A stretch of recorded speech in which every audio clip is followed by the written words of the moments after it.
thousands of weapons to then melt them down. Fox's Steve Harrigan, Ahmed El-Assad, the hero of the mass shooting, received a check for about $1.5 million for his bravery. The group Hands Up the Arts is protecting the move to add President Trump to the John F. Kennedy Center for the Performing Arts.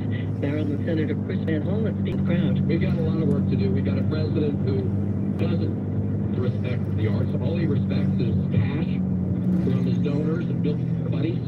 He's in office to enrich himself and his family and the billionaires who were staying behind him when he was sworn in on Inauguration Day. The Board of Trustees voted to rename the facility this week. Now entirely made up of Trump appointees. President Trump says he was honored and surprised. Pope Leo the 14th is cardinals for 2 days of meetings to help them govern the church.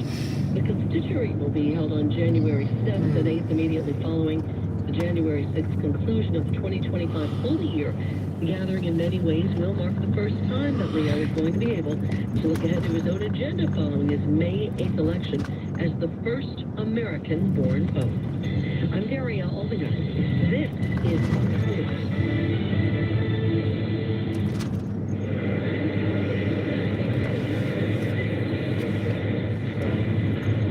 Where do my friends and other students find their voice? We find our voice through the performing arts, along with millions of other high school students. By expressing yourself in a role on stage, through an instrument, podium, the performing arts give us freedom to find ourselves, to find our place. The stage is where I can play, perform, and compete with my friends. Performing arts in your school is where creativity meets courage.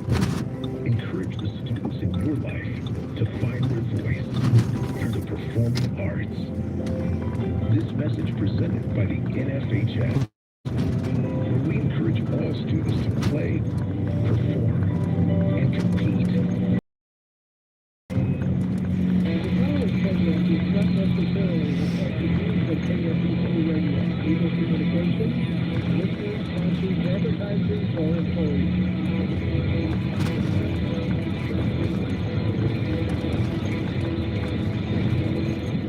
Listen as Travis and Buck Sexton recap another week of exposing hypocrisy and fight to protect our freedom.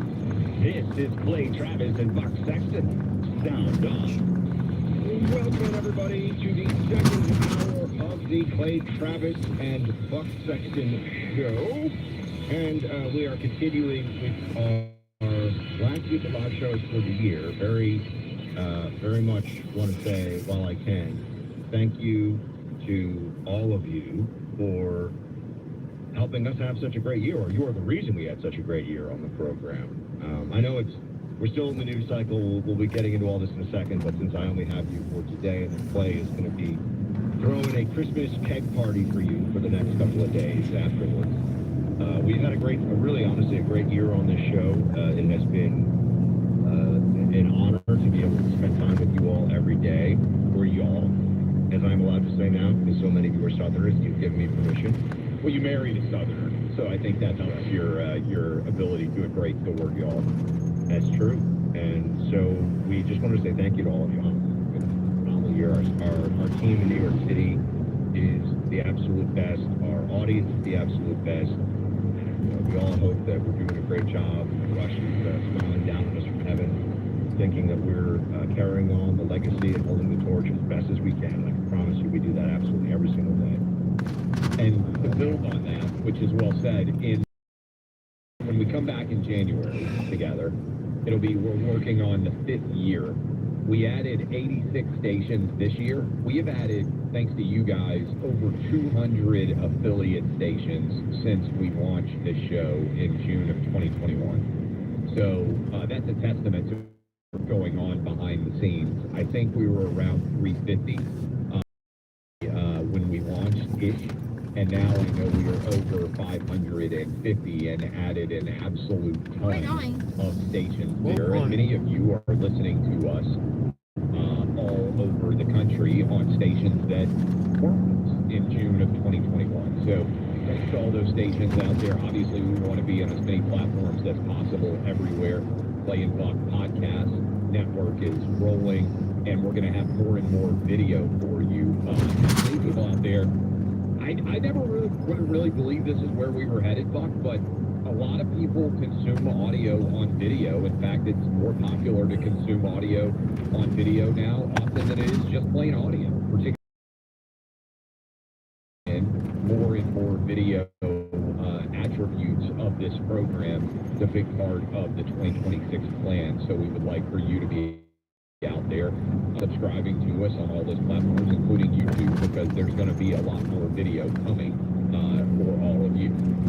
And I will say this, and this is definitely self-serving, but also 100% true.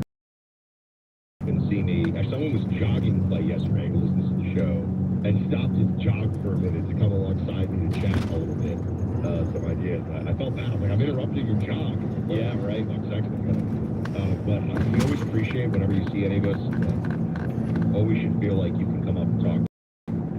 And we feel like we know you, and you feel like you know us because you do. You spend so much time with us over the course of the year, and some of you even a couple of hours, 2-3 hours a day when you have the time. I would also say that whenever we meet somebody who listens to the show, I truly immediately, this little thing in my brain goes, oh, conservatives who doesn't waste his time with nonsense. So that is honestly what I think. So I think it is to your tremendous credit, all of you, that I know there's so much noise out there, there's so much stuff that online in particular these days, and there's a lot of sort of petty nonsense and people getting crazy and getting a little reckless, and you stay with us here and you stay with the mission, and we greatly appreciate it. So I want to say thank you, and I do have a high opinion of each and every one of you who listens to the show, so that is from bottom of the heart. All right, now we can do some news. You mentioned Mamdani. Now I'm going to tell you something. There are people who are claiming now, Clay, that since Mamdani came into New York, or rather, since he won the election, he becomes mayor January 1, I believe. Since he won that election, there have actually been some people moving to New York to experience Mamdaniism. There has not been the flood of residents or new residents to Florida that even some realtor friends of mine were expecting. People tested. They want to know that the lifeboat is there. Get into the lifeboat, though. Overwhelming now. If not, by the way, if you happen to be somebody who has left New York because of Mamdani and moved anywhere, let us know. The numbers show this is a very small group. I will say that I think most of those people, if they leave Buck, they're going to let Mamdani try it out. Most people have kids, they have grandkids. Moving around Christmas is hard to do. So I think you'll see if people are going to flee Mamdani's there in New York, it will happen in the spring and summer. So that's when I'm actually curious to see whether or not there will be any sort of mass movement, because you'll have a few months. He gets inaugurated in January. You'll have a few months to see how the process of Mamdani is going. And then people's school years get out, and then they start to move. We'll play the Mamdani. By the way, new videos being released now as we speak of a person of interest leading the news on Fox News, leading the news on MSNBC right now in that Brown University shooting. So a little bit better visualization. We'll try to share some of those videos from the Clay and Buck account for any of you out there that may be in that area or just trying to figure out who that person of interest is. But you were mentioning Mamdani, and I teased this, Buck. Mamdani weighed in on how he thinks free buses are actually going to make there be less issues on public transportation. And it's a heck of a whopper that he told here. Listen. We made 5 bus routes free in New York City. When we made those bus routes free after a year, assaults on bus drivers dropped by 38.9%. On the bus drivers, because unlike the train, the act of fare collection on the bus happens on the bus. It's there. And bus drivers and unions have shared anecdotally that about 50% of assaults happen around the fare box. So when you eliminate the fare box, you make for a safer experience for the bus driver, for everyone. Can I take Mom Donnieism to its logical conclusion here? Yeah. You know where there can be scuffles in drugstores and supermarkets, things like that? By the front door with security when people steal stuff. So you know what we could do, Clay? Scuffles with security, just make it legal for people to steal stuff. There we go. That's another approach to this, right? Just say, you know what, you can take whatever you want. Now, I understand public service, public transportation, they can change the fee schedule, but my point here is you are just rewarding bad behavior and thinking that that's going to stop the bad behavior. It's just not true. This is a really stupid idea, and also he does not have the funding for it, but he's going to stay with it. Do you ever ride public buses very much? I've done a ton of subway in my life. I mean, I was a real subway guy for a long time. I have done very little. The New York City bus is a humbling and often depressing experience. I went to a public school in Nashville, but there were no public school buses for my school from 7th to 12th grade. Martin Luther King was a school downtown Nashville.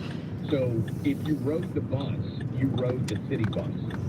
So when school got out, a lot of us kids would go and we would get on the city bus and we would ride the city bus all over the city. And I don't know. I look back now and I'm like, man, I was 12 and I was just getting on the city bus and I was just riding into downtown and I was just walking around the city streets. 0% chance my wife would let our 7th graders do that. I'm just saying. I think people have gotten more protective of kids, and I think there are benefits, disadvantages to it. There's a movement I know of parents out